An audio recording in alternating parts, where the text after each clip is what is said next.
அதெல்லாம் என்ன வா என்னக்குள்ள நீ தேடுற? விஷயமா வேற என்ன உனக்கு விஷயம் என்ன? சாயா குடிக்க கூப்பிடுவ இல்லை எங்கேயா திங்க கூப்பிடுவ? சரி அது இருந்துட்டு போட்டோம். நேற்று பஜார் இல்லை சண்டையில் இல்லை கூகுன்னு தன் சுத்திட்ட கத்திட்டு கிடந்தீல இல்லை விடுங்களாவா? என்ன பிரச்சனை என்னன்னு சொன்னா தானே தெரியும். கிறுக்கிற மாதிரி கத்திட்டு கிடந்த. சரி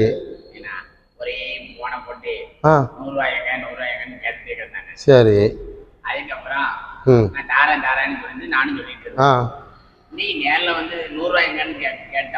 சரி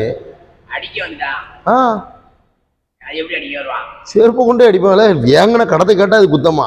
இல்ல கடை வேங்கினா ஒழுங்கா கையில கொடுங்களேன். அது திருப்பி கேட்டா ஜக்கால்ட்டி விட்டு அலையிறது என்ன இருந்தா தான் அப்ப வேங்குற கொடுக்க முடியாத வாங்குற. 100 தரவா? ஏற்கனவே வேங்கணும் கொடுக்க வைக்கல. இப்ப எங்கிட்ட வேறையா குளிஞ்சு போடா. சரி என்ன பிரச்சனை நினைச்சு வேற எங்க என்ன 500,000 ரூபாய் கடன் வாங்கிட்டியா?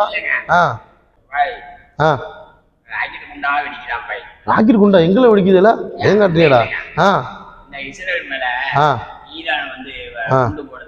சரி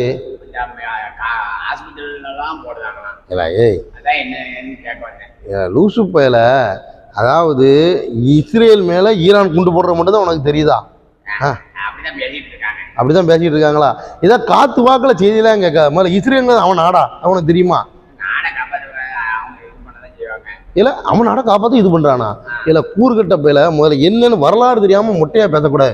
வாயில் எதையா வந்துடும். வாயில் இவ்வளவு நாள் இஸ்ரேல்காரன் வந்துட்டு பாலஸ்தீனத்தை அடிக்கும் போதெல்லாம் நீ என்ன பண்ணிட்டு இருந்தியா? ஏன்னா இல்ல அதாவது இவ்வளவு நாள் அந்த இஸ்ரேல்காரன் பண்ண அநியாயத்தெல்லாம் பார்த்துட்டு வாயில சுருட்டா வச்சுக்கிட்டு இருந்தியா? ஏன்னா கெட்ட வார்த்தை பேச வரல, சுருட்டா வச்சுக்கிட்டு கேட்க வந்தேன். ஓகேவா? அதாவது முதல்ல இஸ்ரேலுங்கிறது ஒரு நாடே கிடையாது. இஸ்ரேலோட வரலாறு உனக்கு தெரியுமா? சரி ஹிட்லர் தெரியுமா? ஹிட்லர் உனக்கு என்ன தெரியும்? தெரியாது. ஹிட்லரை பொறுத்த வரைக்கும் அவன் வந்துட்டு அந்த அந்த மனுஷன் வந்துட்டு தான் இறக்குறதுக்கு முன்னாலே சொன்னாரு, நான் வந்துட்டு 90% யூதர்களை நான் கொன்னுட்டேன், 90% பேரை 10 பேரை விட்டு வச்சிருக்கேன். அது எதுக்காகன்னா வருங்காலத்தில் நீங்களே உணர்வீங்க அப்படின்னு சொல்லிட்டு போயிருக்காரு. என்னை வந்துட்டு ஒரு கொடுங்கால ஆட்சியாளன், அராஜகன், கொலகாரன் இப்படி எல்லாமே பிம்பப்படுத்துவாங்க. ஆனால் நான் எதனால இந்த இஸ்ரேல் யூதர்கள் அந்த யூதர்களை வந்துட்டு 90% பேரை கொண்டு 10% எதுக்கு விட்டேங்கிறது வருங்காலத்தை அவங்க நிரூபிக்கணும். அந்த 10% பேர் பண்ற அட்டாகம் தான் இது. முதல்ல வந்து இஸ்ரேலுக்குன்னு ஒரு சொந்த நாடே கிடையாது. ஹிட்லர் அவங்கள அழித்து ஒழிக்கும் போது அவங்க தஞ்சம் அளிக்கிறதாக ஒவ்வொரு நாடுக்காக போனாங்க.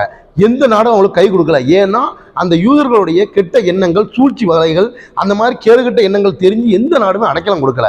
பஞ்ச பரதேசியா பட்டினியோட முடுத்த மாத்து துணி இல்லாம கிழிஞ்ச ட்ரெஸ்ஸோட கப்பல்களில் நாடாக சென்று ஒவ்வொரு நாட்டிலையும் அடித்து விரட்டப்பட்டு அவங்க ஒதுங்கின இடம் தான் பாலஸ்தீன்.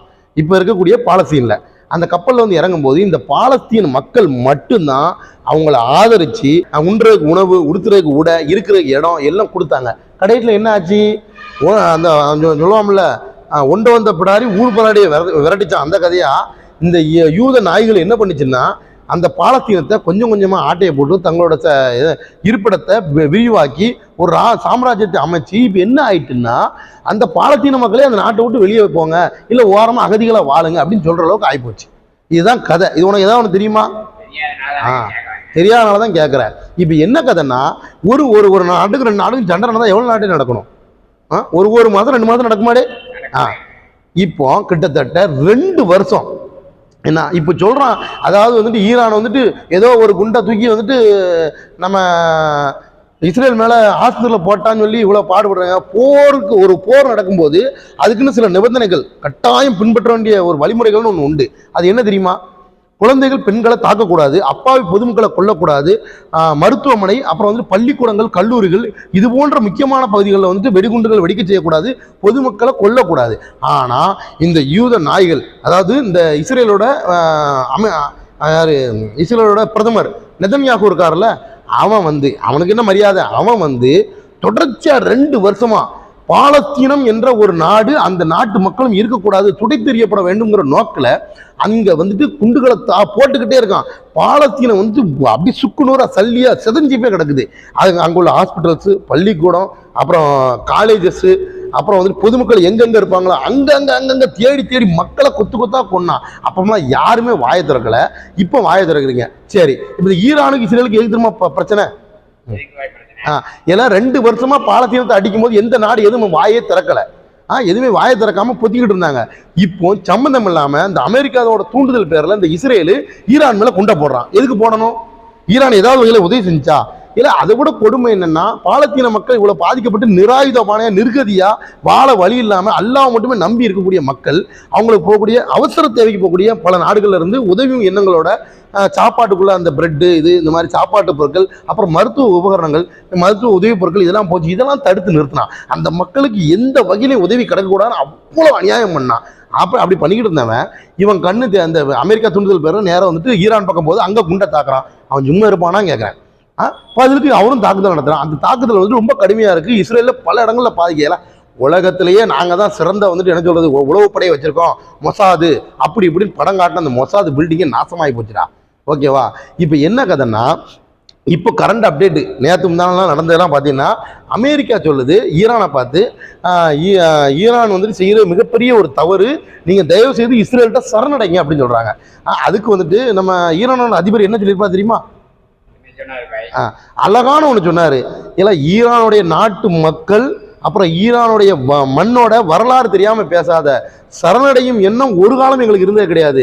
என்ன போனா உயிர் தானே போவோம், நாங்க வந்து உலகத்துக்காக வாழல, மறுமைக்காக வாழ்றோம்.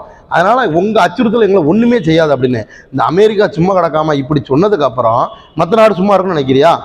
பக்கத்துலேயே இருக்குது வடகொரியா. யுவான் ஜான் யூங் அப்படிங்கிறவர், அவர் பேர் எனக்கு சரியா தெரியல, அவர் அழகா அடிச்சாரு. வடகொரியாவையும் நீங்க வந்துட்டு ஈரானையும் வந்து பிரித்து பார்க்காதீங்க.